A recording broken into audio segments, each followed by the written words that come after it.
दर्शकबिन यी नेपाली महिलालाई हेर्नुहोस्। यिनले हैदराबादमा चोरी गर्ने क्रममा एक वृद्ध महिलाको हत्या गरेर फरार भएकी छन्।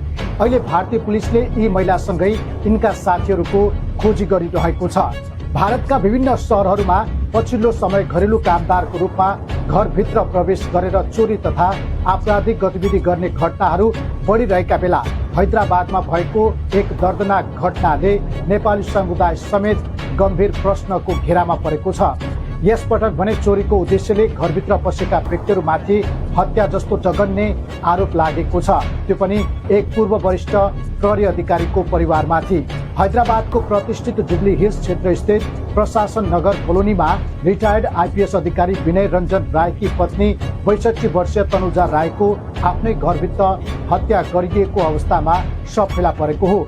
यो घटनापछि उनलाई काममा लगाइदिने कैलालीकी अर्की नेपाली महिलाले कल्पनालाई काममा लगाएकोमा पश्चाताप भएको भन्दै रोइ कराई गरेकी छन्। 10 महीना या 9 महीना हुआ, ज्यादा तो नहीं हुआ, एक साल नहीं हुआ।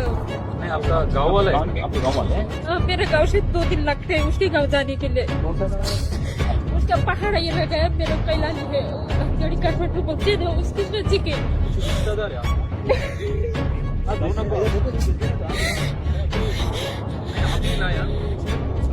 काम को तो मैं लगाई थी, वही मेरा गलती हो गया साहब, वही बहुत बड़ा गलती कर लिया।